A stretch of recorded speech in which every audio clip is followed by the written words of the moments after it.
Bonjour tout le monde, voici une petite explication sur le cycle ovarien, juste une révision qu'on peut faire ensemble. Alors voici une petite animation que je vais vous montrer du cycle ovarien. Nous avons l'ovaire ici, avec toutes les follicules qui sont prématurés, comme vous voyez là. Et comme je vous avais dit avant, ces follicules attendent le signal de l'hormone FSH, comme je vous avais dit avant.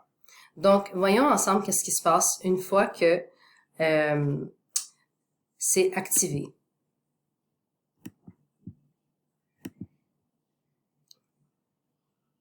Oh. Et l'ovule sort et va dans l'entombe de Fallope.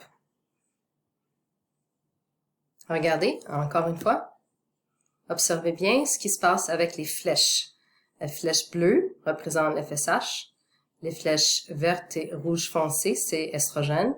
Ici, c'est nommé estradiol, c'est aussi l'estrogène. Et observez, une fois que ça commence, une fois que c'est parti, regardez comment l'ovule va sortir. LH augmente et tout de suite, le corps jaune produit la progestérone pour préparer l'utérus pour une éventuelle grossesse. Ou sinon, s'il n'y a pas de fécondation, c'est les menstruations. Donc, c'est intéressant à voir le progrès. Regardez bien l'utérus, comment il devient de plus en plus mince. L'ovulation commence. Boum, LH augmente. Et là, vous voyez comment ça commence à augmenter l'épaisseur de l'utérus à l'intérieur.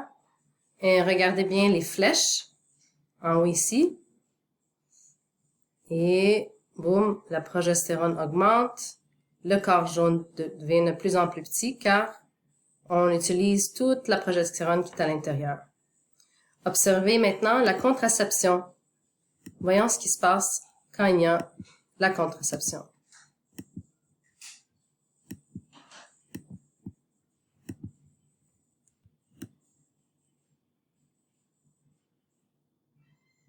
Oh.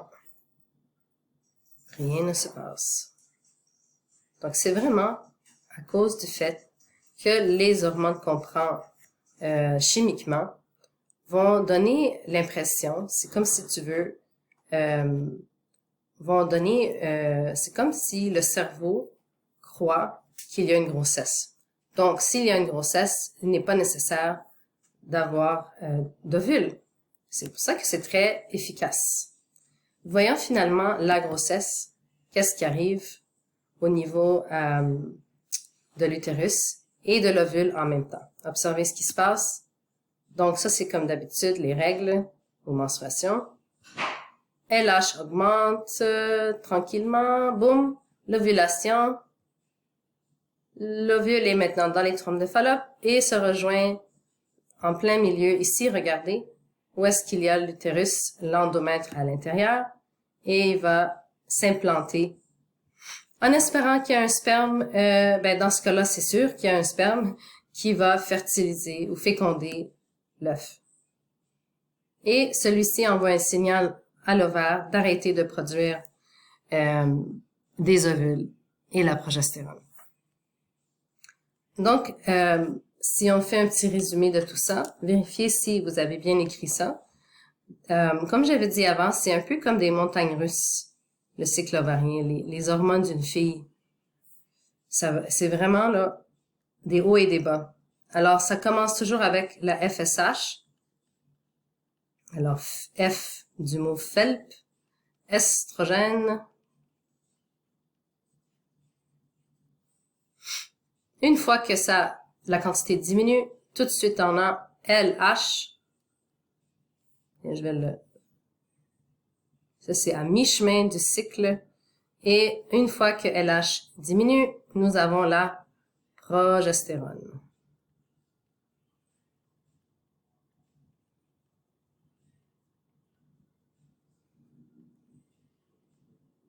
Donc, cela fait l'acronyme FELP. Voilà. Et en plein milieu, nous avons, comme je vous avais dit, l'ovulation.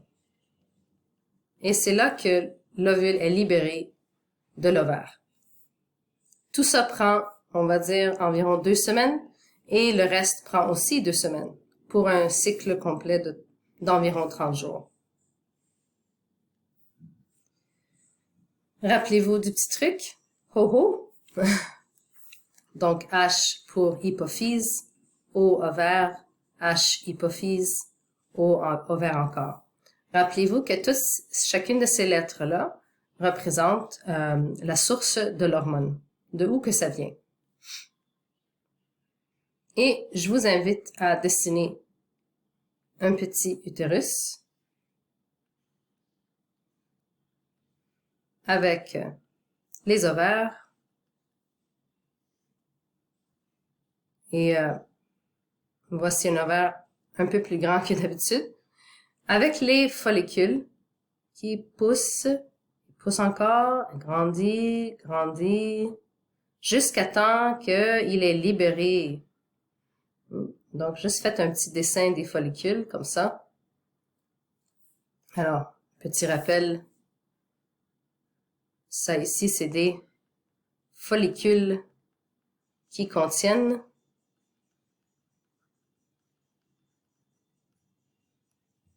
les ovules prématurés, qu'on appelle oocytes. Et ceux-là font la moitié de la méiose, et la suite de la méiose continue dans la trompe de Fallope.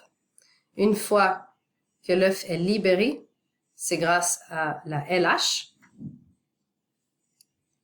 Donc, si on écrit les hormones, ici nous avons la FSH en premier, qui donne un signal à l'ovaire, OK, tu peux commencer à développer les ovules. Ensuite, on a l'estrogène, qui est libéré des follicules qui sont dans l'ovaire. Et l'estrogène va permettre aux ovules de se développer, mais en même temps, c'est là que ça va commencer. L'utérus va commencer à s'épaissir tranquillement, pas vite. Finalement, nous avons à mi-chemin la LH qui va libérer l'ovule. Et en dernier lieu, une fois que le follicule est libéré et qui reste vide, nous avons numéro 4, la progestérone. Et la progestérone qui va aider à vraiment grossir l'endomètre, l'épaissir le plus possible pour pouvoir éventuellement avoir une grossesse. Si ce n'est pas le cas, tout ça descend dans les menstruations.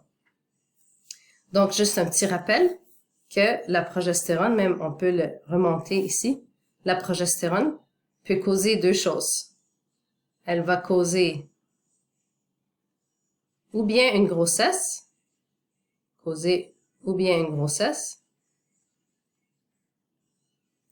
bien les menstruations.